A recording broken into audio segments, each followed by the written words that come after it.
From Pacifica Radio, this is Democracy Now!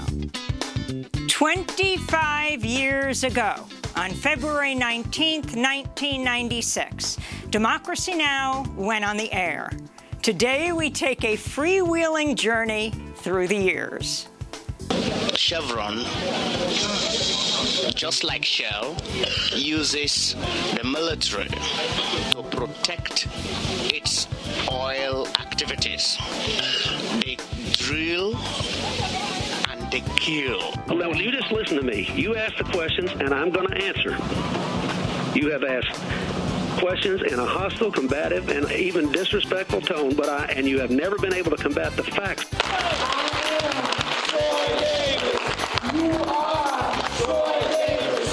We are Troy Davis. Are you telling the dogs to bite the protesters? The dog has blood in its nose and its mouth. Why are you letting their dog go after the protesters? It's covered in blood. We're in occupied Western Sahara, in Laayoune, the capital of what many call Africa's last colony.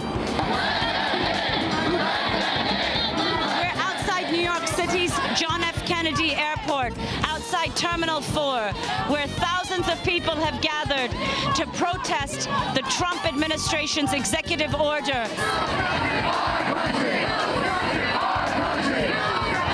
25 years ago, Democracy Now! Started on 9 community radio stations. It now airs on over 1,500 television and radio stations around the globe.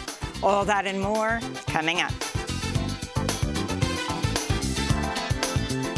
Welcome to Democracy Now!, democracynow.org, The Quarantine Report. I'm Amy Goodman.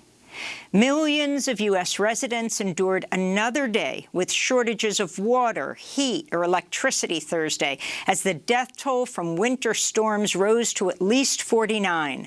More than 13 million Texans remain under a boil water advisory, and some 200,000 had no power days after Texas's power grid collapsed amid record low temperatures.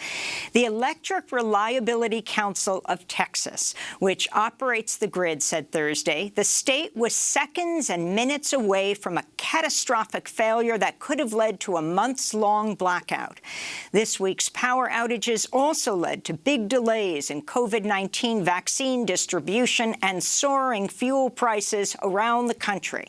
During an earnings call Wednesday, Executive Roland Burns of the natural gas producer Comstock Resources celebrated the winter weather disaster.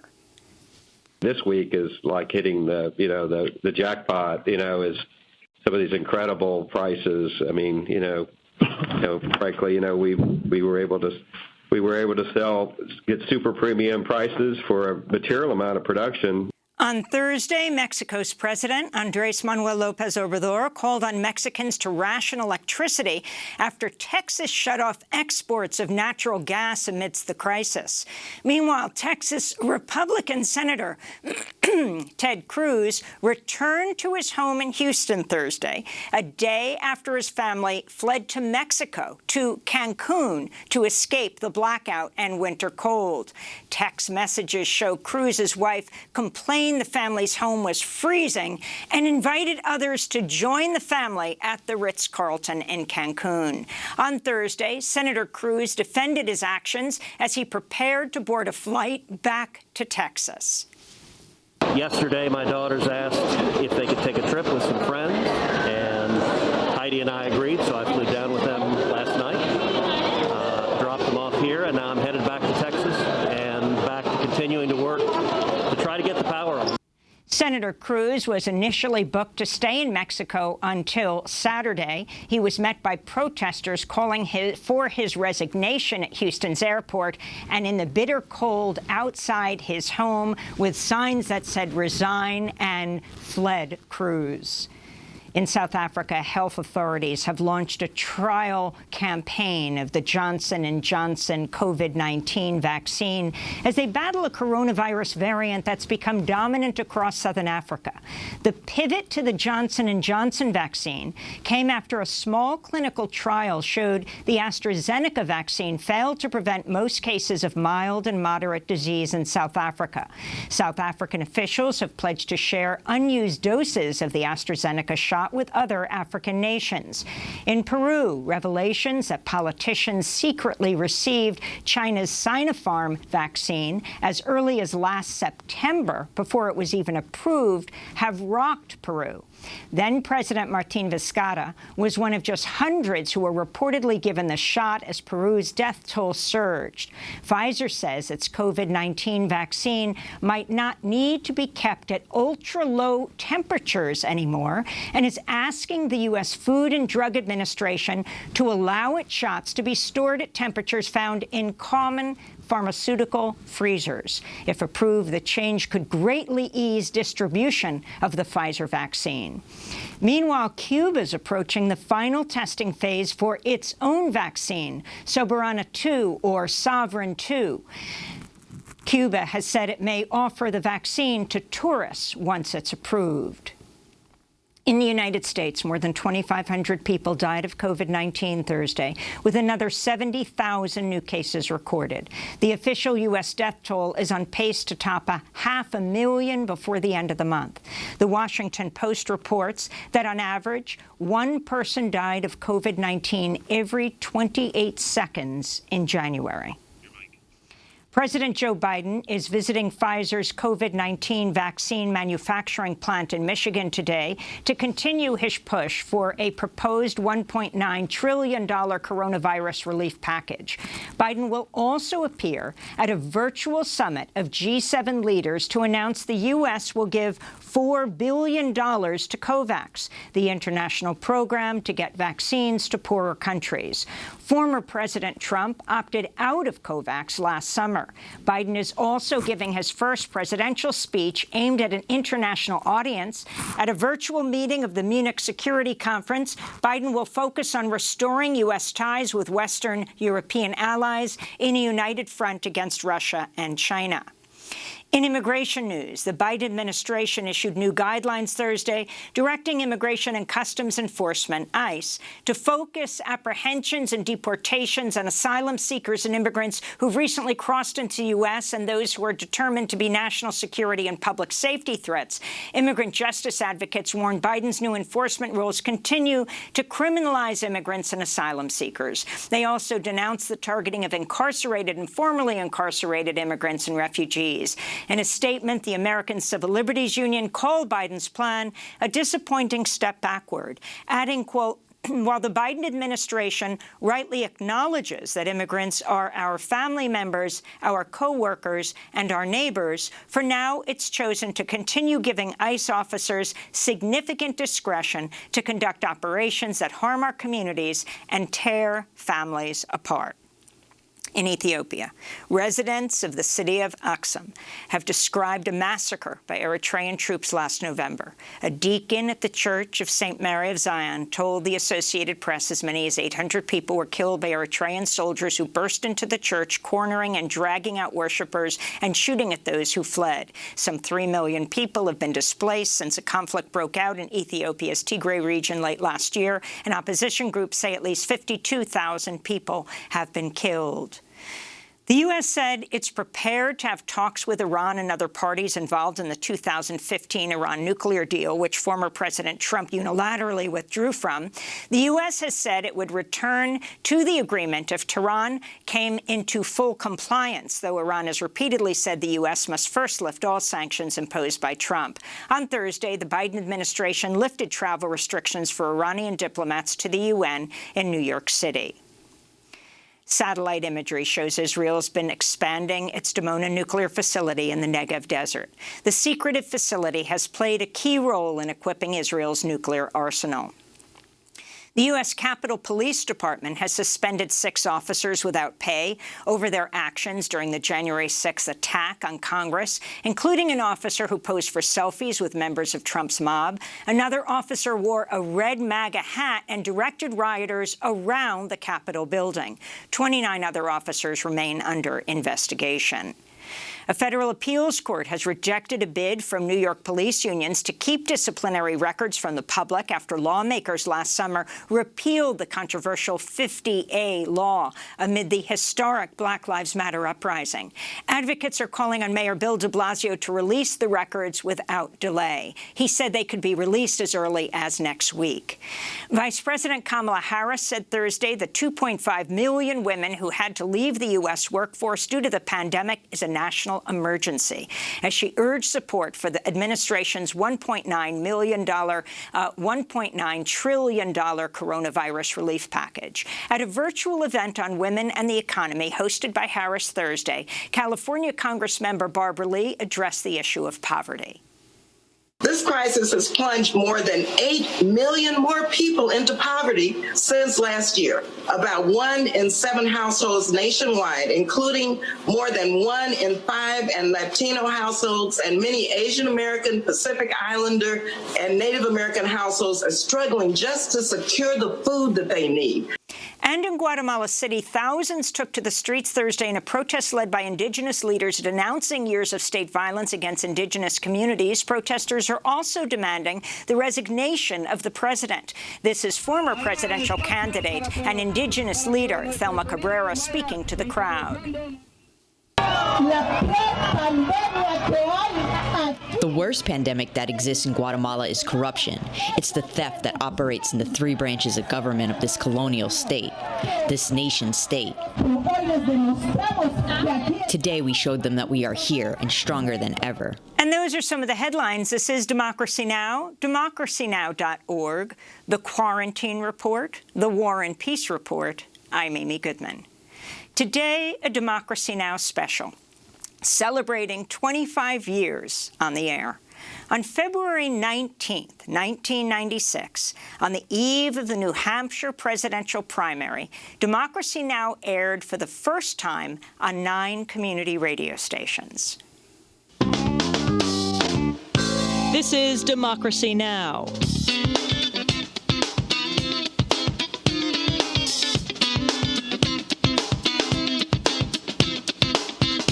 From Pacifica Radio, I'm Amy Goodman in Washington. Today on Democracy Now!, Live Free or Die, a look at the political landscape in New Hampshire, where the Republican Revolution has taken its toll. If you want a taste of the country after the revolution, you might as well visit New Hampshire today, because we're the state that has the most regressive taxes in the country, that doesn't have mandatory kindergarten, that doesn't invest in its infrastructure. Also the politics of race in the Granite State, and money talks. Who are the millionaires having their way in Washington? You need to go up to Bob Dole, now that he's on this corporate welfare line, and say, okay, that's great that you've taken up this plank. Whose corporate jet did you fly up here on? Dwayne Andreas, the number 3 on the Mother Jones list, or Carl Lindner, the number 4 on the Mother Jones list? You need to relentlessly expose them. All coming up on Democracy Now!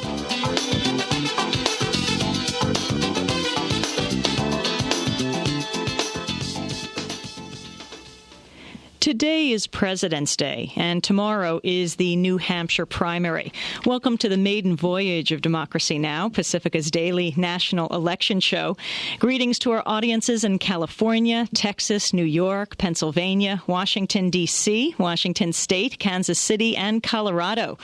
In this election year, we're embarking on a 9-month journey through the country and hope to pick up community radio stations in many more states as we go, as we give voice to the grassroots. And that 9-month project, began 25 years ago. That's right. Democracy Now! Went on the air on 9 community radio stations. It was the only daily election show in broadcasting, public broadcasting. It now airs on over 1,500 TV and radio stations around the globe. In 1998, Democracy Now! Documented Chevron's role in the killing of 2 protesters who occupied a Chevron-owned oil platform in the oil-rich Niger Delta in Nigeria. Democracy Now! Correspondent Jeremy Scahill and I traveled to the Niger Delta to investigate and produce the special documentary Drilling and Killing, Chevron and Nigeria's Oil Dictatorship. This is an excerpt. Until now, Chevron has claimed that its only action against the occupation was to call the federal authorities and tell them what was happening. But in a startling admission in a 3-hour interview with Democracy Now!, Chevron spokesperson Shola Omole acknowledged that Chevron did much more. He admitted that Chevron actually flew in the soldiers who did the killing, and he further admitted that those men were from the notorious Nigerian Navy. I guess... Who took them in? What's that? Who took them in? Who took on them Thursday in? morning, the mobile police, the We did. Navy. We did. We did. We Chevron did. We took them there. By how? Helicopters. Yes, we took them in. Who authorized the call for the military to come in? That's Chevron's management. And so here we have, on May 28, 1998, Chevron flying in the Nigerian Navy and the mobile police to confront a group of villagers who thought they were in the midst of a negotiation with the oil giant. Which brings us to another admission by Chevron spokesperson Shola Omole. Again, listen carefully. Were any of these armed? I don't know. I don't know. So I cannot say that they came armed with, there was talk about local charms and all that, but that's neither here nor there. So you don't think that they came onto the boat armed? You're saying? No. The youths? Mm-hmm. It is very clear that Chevron, just like Shell, uses the military to protect its oil activities. They drill and they kill. Again, environmentalist Aranto Douglas. They are shooting our people for just demanding for their right. Democracy Now! Grew into a daily television show in 2001, the week of September 11th, 2001 to be exact. But one of our first TV broadcasts took place in August 2000 at the Republican National Convention in Philadelphia. From Pacifica Radio, this is Democracy Now! Breaking with convention, power protest, and the presidency. George Bush accepts the Republican nomination for president. We'll get reaction from Barbara Gonzalez and Ajello Biafra. Also a look at the conduct of the Philadelphia police this week and a tour through the Independent Media Center. All that and more coming up on Pacifica Radio's Democracy Now!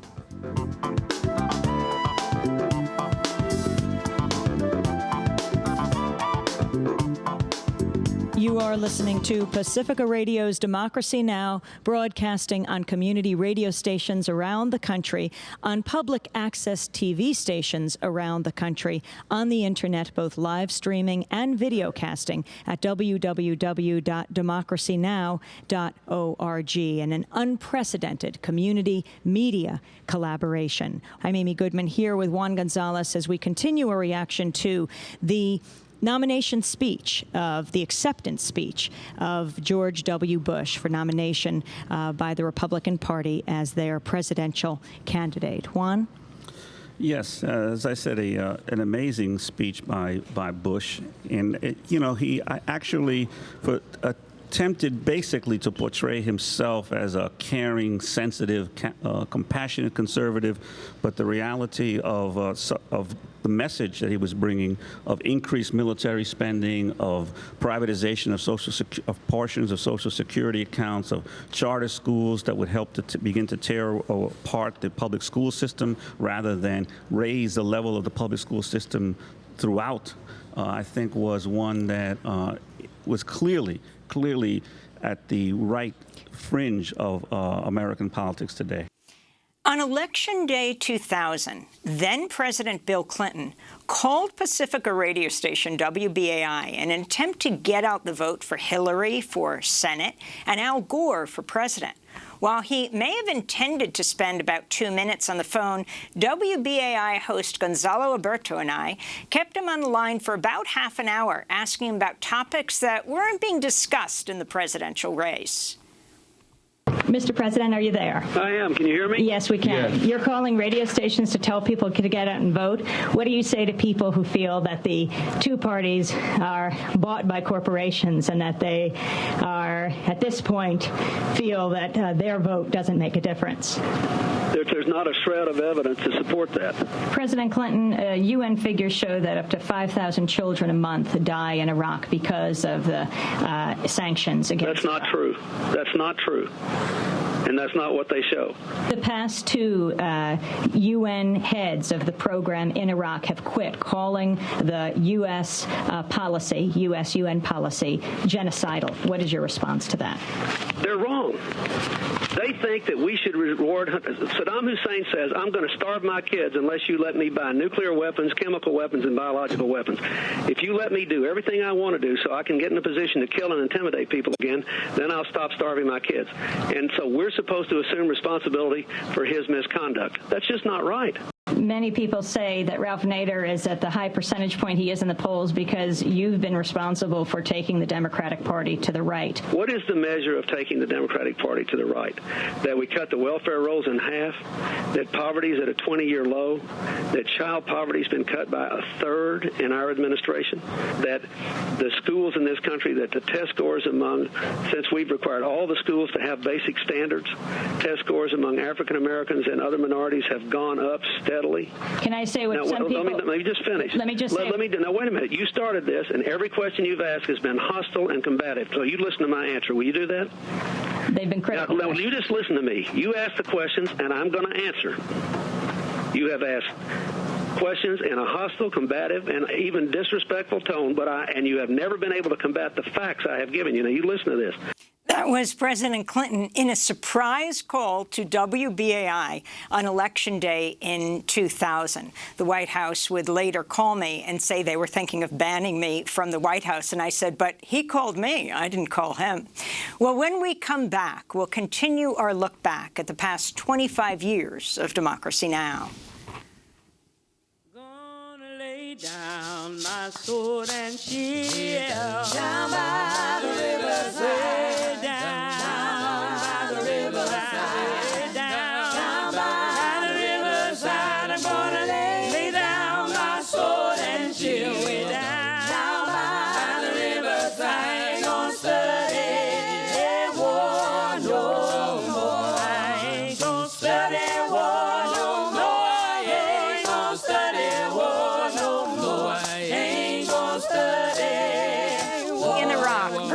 Down by the riverside in our old firehouse studio at DC-TV in 2003. This is Democracy Now!, the Quarantine Report. I'm Amy Goodman.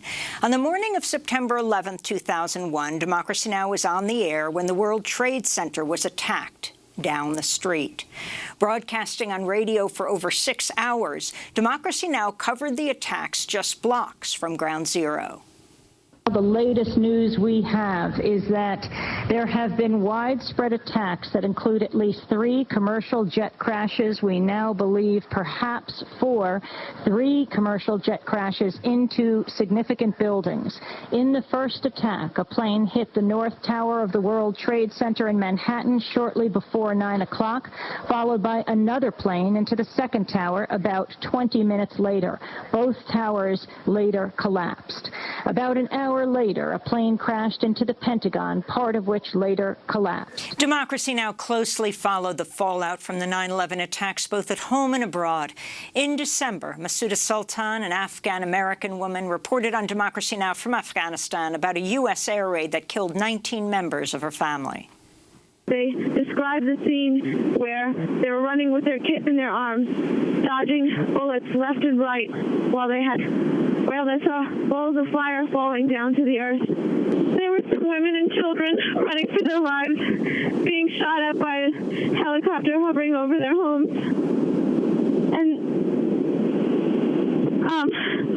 These people were not Taliban supporters. They weren't al-Qaeda fighters. They were simple Afghans trying to stay safe in their own country. After Masouda Sultan came back to New York, she came on Democracy Now! Along with Rita Lazar, a New Yorker who lost her brother at the World Trade Center.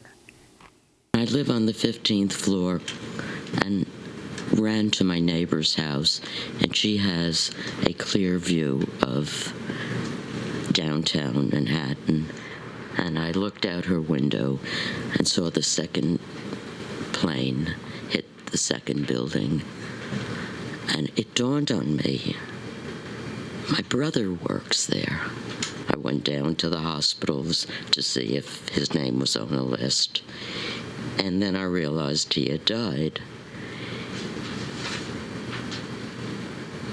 And because he had stayed behind to stay with his quadriplegic friend, who couldn't get out, although he was on the 27th floor and he could have saved himself, he died. And then President Bush mentioned him in the National Cathedral speech and cited him as being a hero. And I realized that my government was going to use my brother as justification for killing other people. And that had a tremendous impact on me. I didn't want that to happen, not in my brother's name. First of all, I want to express my condolences to Rita. I did before, but I think your brother is a hero, and you're a hero for continuing his legacy.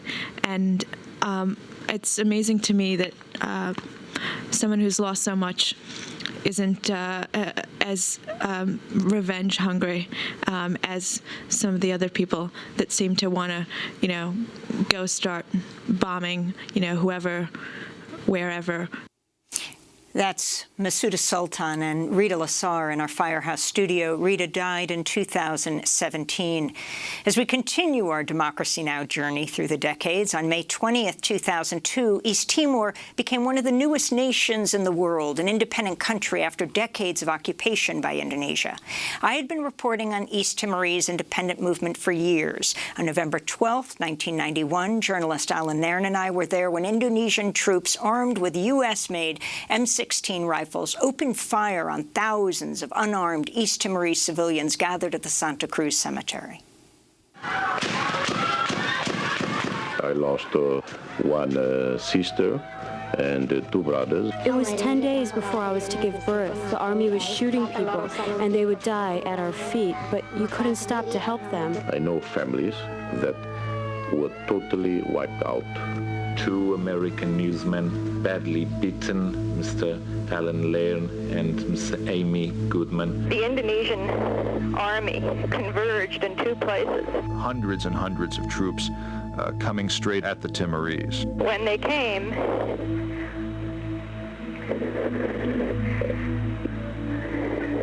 they opened fire on the people. Well, we pride ourselves, and I think properly so, in standing up for human rights. 271 Timorese were killed on that day. The Indonesian military fractured Alan's skull. More than a decade later, East Timor became an independent country. Alan Nairn and I returned to the capital, Dili, for the ceremony.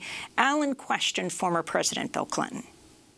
In 1999, in April, the Indonesian military and their militias massacred 50 people in the rectory in Likisa. They hacked them with machetes. 2 days later, Admiral Blair, the commander for the Pacific, your commander, met with General Wiranto, the Indonesian commander. He offered to help him in lobbying the U.S. Congress to get full U.S. military training restored. He made no mention of the Likisa massacre. During that same period, the Indonesian militias rampaged here in downtown Dili. They attacked the house of Manuel Carrascalao.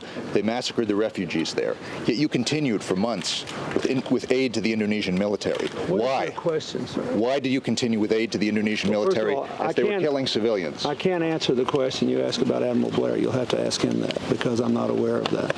He was working for you. Why did you continue military aid to Indonesia? But I understand that. I think, first of all, I don't believe America or any of the other countries was sufficiently sensitive in the beginning and for a long time before 1999, going all the way back to the 70s, to the suffering of the people of East Timor. I don't think we can defend everything we did. That was East Timor. Almost a year later, on February 15, 2003, millions of people around the world rallied to say no to the Iraq War. Democracy Now! Broadcasts live from a massive protest here in New York. This is actor and activist Harry Belafonte. This is not the first time that we as a people have been misled by the leadership. We were misled by those who created the falseness of the Bay of Tonkin, which falsely led us into a war with Vietnam, a war that we could not and did not win. We lied to the American people about Grenada and what was going on in that tiny island. We've lied to the American people about Nicaragua, El Salvador, Cuba, and many places in the world. And we stand here today to let those people and others know that America is a vast and diverse country, and we are part of the greater truth of what makes our nation. Dr. King once said that if mankind does not put an end to war, war will put an end to mankind. In 2004, Democracy Now! Broke the news about the ouster of Haitian President Jean-Bertrand Aristide in a U.S.-backed coup. From Pacifica Radio, this is a Democracy Now! Exclusive. He was kidnapped. He said he was forced to leave Haiti. Did U.S. security forces kidnap Haitian President Aristide? We'll speak with Congressmember Maxine Waters and Aristide's close friend, Trans-Africa founder Randall Robinson. He said, tell the world it's a coup. It's a coup. It's a coup. Representative Waters is claiming on Pacifica stations on the West Coast that Aristide was led away in handcuffs by U.S. Marines and claiming that the Marines were part of a coup to remove him. I wonder if either one of you gentlemen would comment on her comment or claim, other than the smile. Trying to pick the right words. If you're asking me, did that happen, the answer is no. But any embellishment? I think not today. Years later, Democracy Now! Reported on President Aristide's return to Haiti from the Central African Republic to Haiti on the plane. It's been an historic 48 hours. Haitian President Jean-Bertrand Aristide has defied Washington, returning to the Caribbean. Late last night, I returned to New York after a trip that began on Saturday when I accompanied a delegation of U.S. and Jamaican officials who set off from Miami, Florida, on a mission to escort President Aristide and his wife, Mildred, back to the Caribbean. On the plane, I asked President Aristide why he believes the U.S. wants him gone. Those who want to invest in killing democracy, in bloodshed, they don't accept you as an elected president. We move forward in this Democracy Now! 25-year special. Just days after Hurricane Katrina hit in 2005, Democracy Now! Went down to New Orleans and the community of Algiers. I spoke with Malik Rahim, co-founder of the Common Ground Collective. He showed us how a corpse still remained on the street unattended 2 weeks after the storm.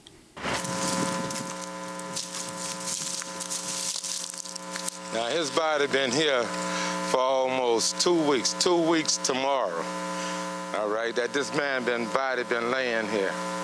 And there's no reason for it. I mean, that's just totally disrespect. You know, and I mean, 2 weeks, every day we ask them about come and pick it up. And they refuse to come and pick it up. And you can see it's literally decomposing right here, right out in the sun. Every day we sit up and we ask them about it. Because, I mean, this is closest you could get to tropical climate in America. And they won't do anything with it. Malik, do you know who this person is? No. But regardless of who it is, I wouldn't care if it's Saddam Hussein or Bin Laden. Nobody deserves to be left here. And the kids pass by here and they're seeing it. I mean, the elderly, this is what frightened a lot of people into leaving.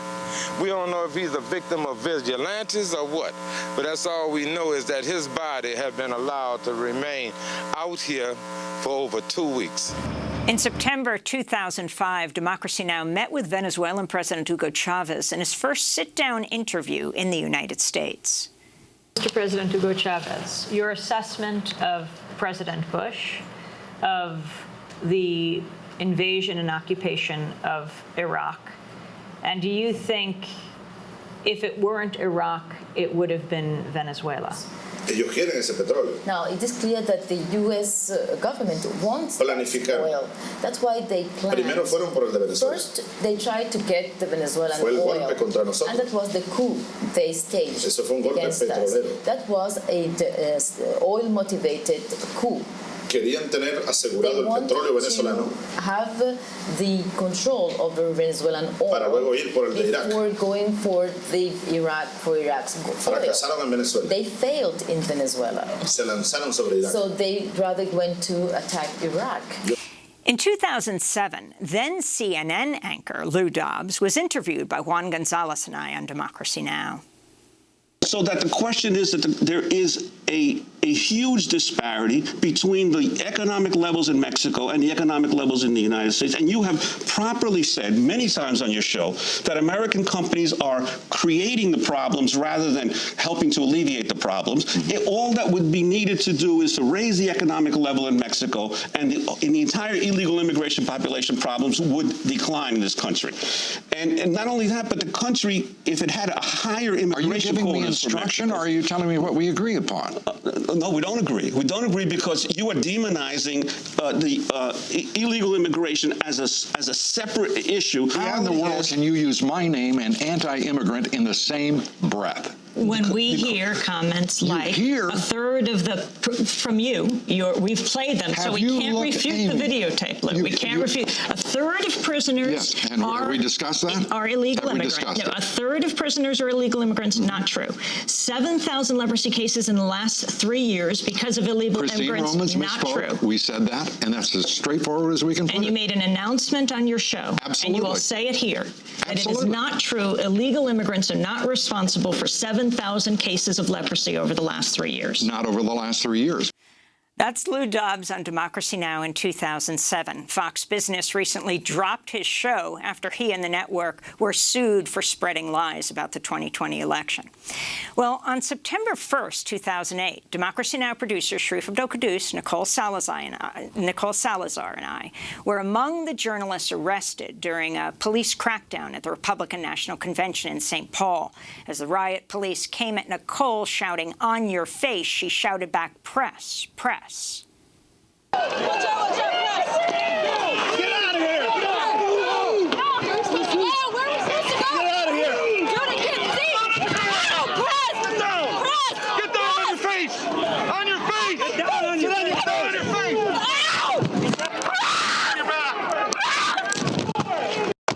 That was Nicole Salazar screaming as the riot police took her down, bloodying her face. As Sharif Abdel-Quddus told the riot police to calm down, they kicked him twice in the chest, threw him against a wall, and arrested him as well. When I got the call on the convention floor about what had happened, I raced outside to the corner of 7th and Jackson, where the riot police had formed a line, having fully contained the area. I asked to speak with a commanding officer to get Sharif and Nicole released. Sharif is right there. Release the accredited journalist now! From the convention you are violating my constitutional right. You are violating now. Sir, I want to talk to you. Do not arrest me. Right, sir. Stay right there. He's under arrest. Stay right there. Back up, back up. Hey guys, if you cross this line, you'll be under arrest, so don't do it.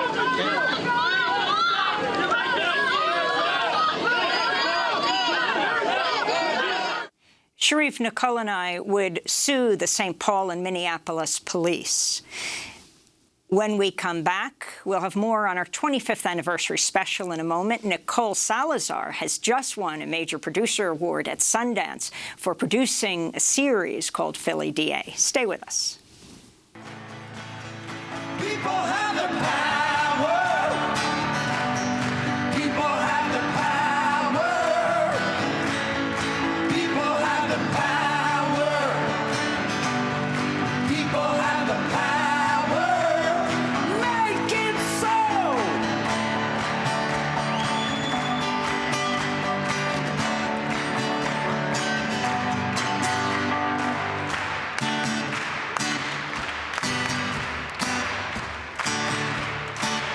People of the Power, Patti Smith performing live at Riverside Church in 2016, marking Democracy Now!'s 20th anniversary.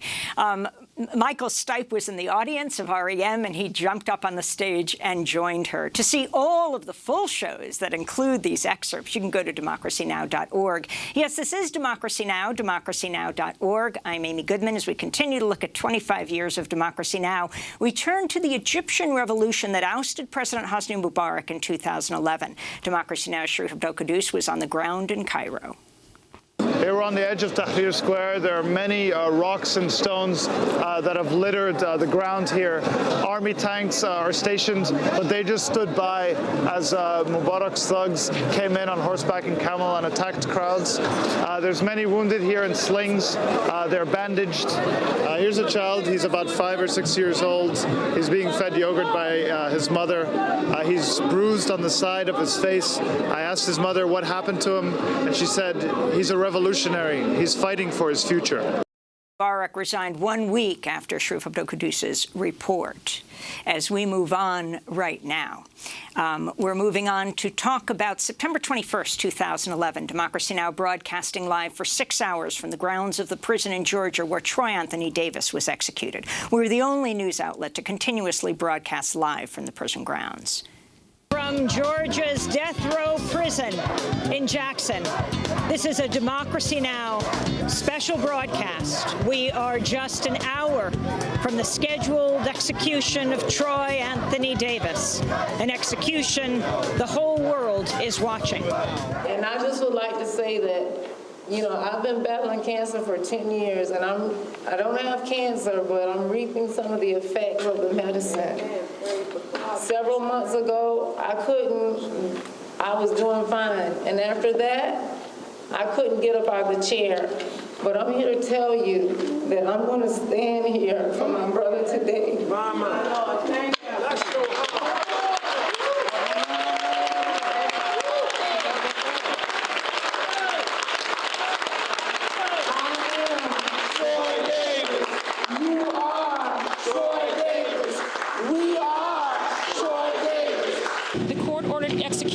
Troy Anthony Davis has been carried out.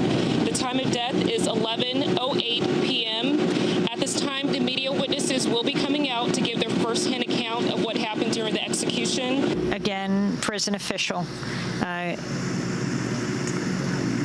sharing the news that Troy Anthony Davis was executed at 11:08. That was the time of death. I'm standing with Wesley Boyd. And I like to say there's been a travesty of justice, and I like to tell America ought to be ashamed of itself, and God help America. And if you're alive with America, please don't come to Georgia. Don't come to Georgia. Don't buy any Georgia pecans. Don't buy any Georgia peaches. Don't buy any trade with Georgia, the whole world. Don't buy anything with Georgia. God bless America, and God bless Troy Davis. In July of 2014, Israel launched a massive 50-day assault on Gaza in July, ultimately killing more than 2,200 Palestinians, the majority of them civilians, including more than 500 children. An Israeli gunboat shelled a group of Palestinian children on a Gaza beach, killing 4 of them. Democracy Now!'s Sharif Abdel-Quddus was in Gaza, where he spoke with the boys' families. I also met with the mother today of Muhammad, the 11-year-old who was killed. She said he was a child that loved the sea. He has seven sisters. His father ruined his back about 10 years ago fishing, and they were waiting for him to grow and become the family breadwinner. And there was just deep tragedy and sorrow in the house.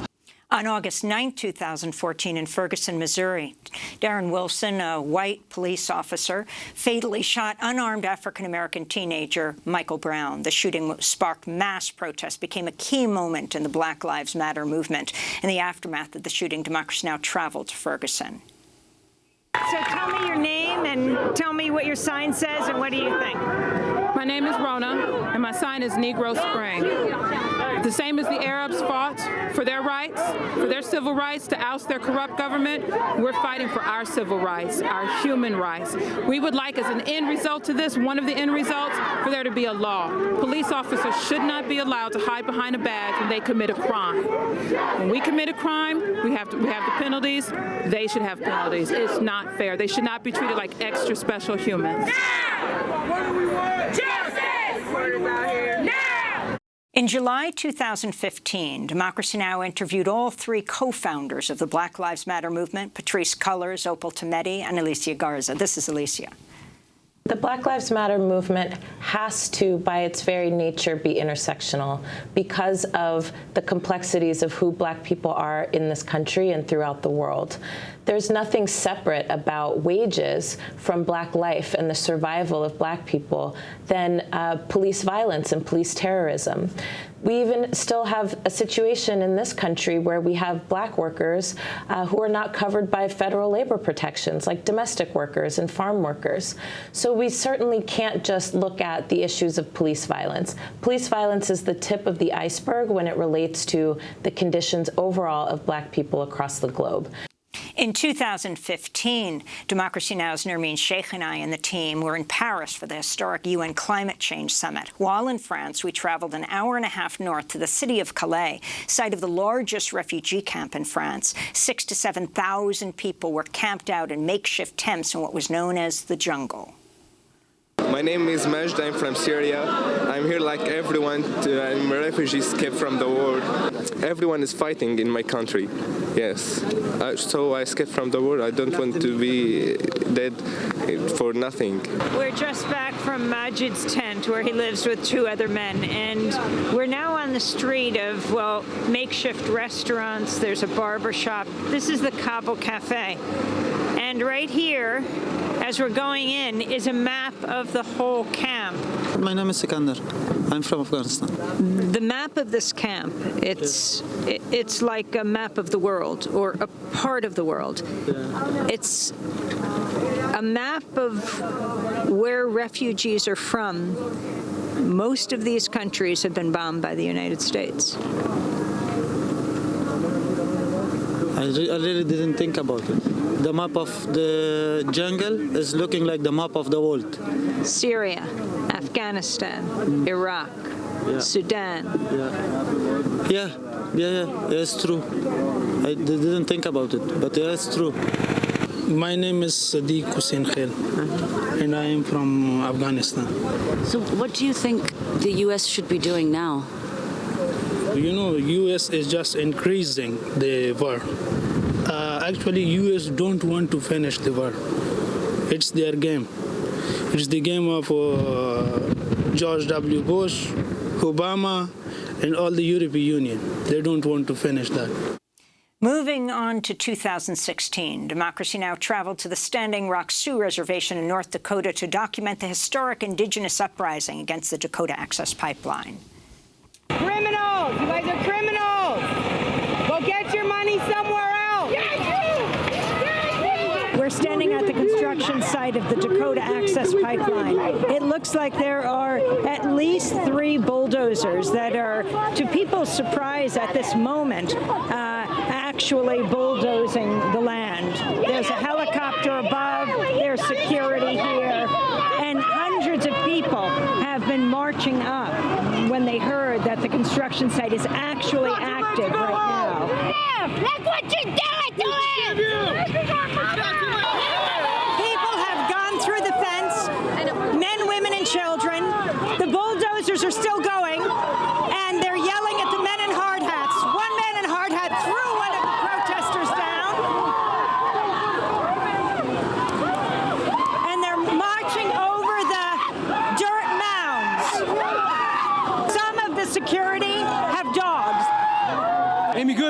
This guy makes me in the face. Can you show us the label? Look, it's all over my sunglasses. Just makes me in the face. Dog bit him right now. Dog on me. Throw the dog on me. Look at this. Look at this. Let me say. Throw the dog on me. No, you did it on purpose, man.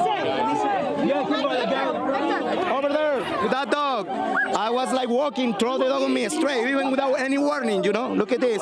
Look at this. The dog did it, you know. Look at this. Yeah, so did it. Man, your dog just bit this protester. Your dog just bit that protester. Are you telling the dogs to bite the protesters? The dog has blood in its nose and its mouth. Why are you letting her dog go after the protesters? It's covered in blood.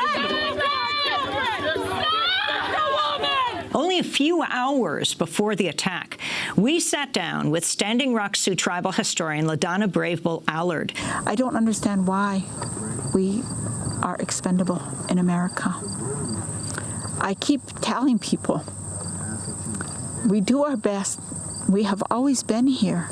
This is our land. Why should we fight to live in our own land? Why should we have to do that over and over again? So we have no choice. We have to stand. No matter what happens, we have to stand to save the water. We posted the video of the DAPO Guard attack on the indigenous water protectors, and over around 48 hours, there were 14 million views. North Dakota issued an arrest warrant for me. We returned for the arraignment, but they would ultimately drop the charges, though hundreds and hundreds and hundreds of indigenous people were arrested over the months of that protest. In late 2016, Democracy Now! Became the first foreign television news crew to get into occupied Western Sahara in years. We're in occupied Western Sahara, in Laayoune, the capital of what many call Africa's last colony.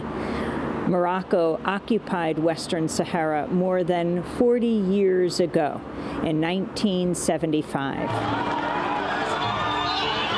Western Sahara, where peaceful protesters, led by women, are beaten in the streets. Thousands have been tortured, imprisoned, killed, and disappeared while resisting the Moroccan occupation. He jabbed right at my eye with his baton. I was yelling at him, "Hey, you Moroccan, you pulled out my eye." Where natural resources are plundered, from phosphates to fish. I say that our damnation comes from the natural resources we have here. If it wasn't for these natural resources, Morocco would never have invaded Western Sahara. Where a massive wall divides a people, the Sahrawi, the native population, denied a vote for self-determination. If we don't speak out, especially us as victims who have suffered all of this, if we don't speak out and defend our cause, this problem will remain. In the days after Donald Trump's inauguration in 2017, Democracy Now! Closely covered the growing protest movement, from the historic Women's March to protests over Trump's Muslim ban. This is Democracy Now!'s Nermeen Sheikh at JFK Airport. We're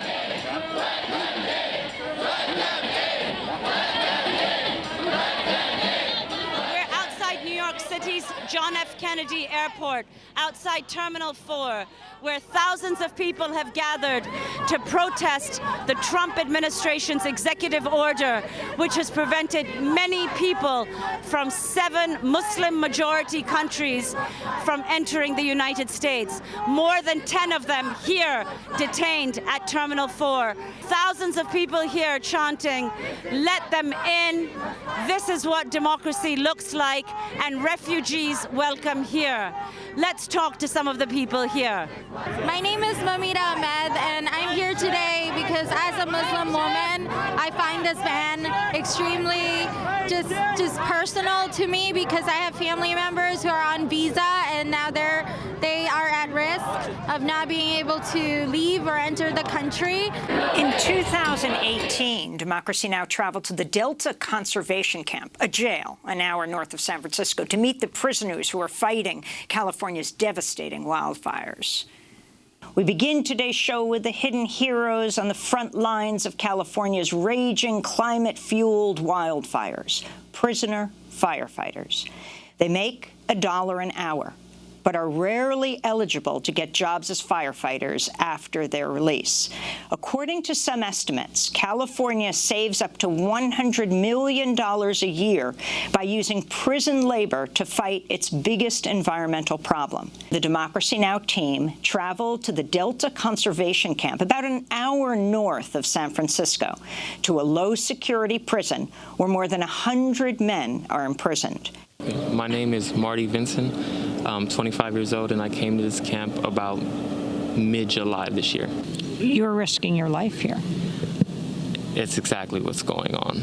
Everything we do, you know, no one's really promised to come back. And how much do you make? $1 an hour. When you're fighting a fire? When you're fighting a fire, $1 an hour. When you're on typical grade, you make $1.45 a day. Some have called it slave labor. What do you think of that?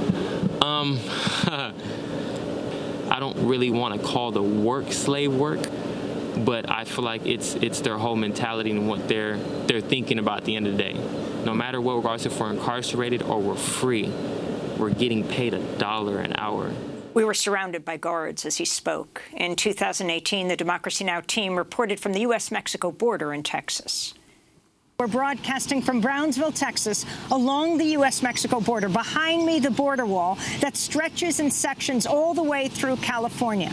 This Rio Grande Valley is the epicenter of the Trump administration's zero-tolerance policy that's led to the forcible separation of more than 2,000 children from their parents. People who are at the Keep Families Together rally here in Brownsville have now walked forward to enter the federal courthouse here in Brownsville, where so many migrants have been taken, so many migrants who've been separated from their children. They're demanding to go inside. Police are here, security of the Department of Homeland Security. We'll see what happens. My name is Julie Madrigal. We're here to request access to the court hearings that are taking place. So that's the main reason we're here. We want to be allowed into the hearings at this moment. If they don't get it, shut it down. She don't get it, shut it down. He don't get it, shut it down. We're about to enter the federal courthouse to see the treatment of the children and the parents. To see, because Trump has said that the parents can't, they won't be separating the children, but Trump also said that they shouldn't even have court or lawyers or judges. In December 2018, Democracy Now! Traveled to Poland for the UN Climate Summit, where I spoke with then 15-year-old Swedish climate activist Greta Thunberg in her first broadcast interview in the U.S. Because what we do now, future generations can't undo in the future. We are deciding right now how we want our future to look like. And when did you decide climate change was the issue you wanted to devote your life to? I mean, I have read a lot about it, and one thing that I found very scary is tipping points. That once we reach tipping points, then there's no going back. Then we start a chain reaction beyond our control, and that is very scary. And so that I thought instead of worrying about how a future might turn out, you should try to change it while you still can. So that's what I wanted to do. And we end our 25th anniversary special with the words of Angela Davis speaking in June 2020. This is an extraordinary moment. I've never experienced anything like the conditions we are currently experiencing. The conjuncture created by the COVID-19 pandemic and the recognition of the systemic racism that has been rendered visible under these conditions because of the disproportionate deaths in Black and Latinx communities.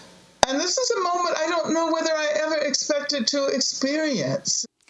Those are just some of the highlights from the first 25 years of Democracy Now! Kicking off our 25th anniversary year. We will be playing excerpts and posting on social media and our website, DemocracyNow.org, many of the programs we want to highlight. We want to thank the hundreds, if not thousands, of people who have helped us over these 25 years. What an honor it has been to work with all of you.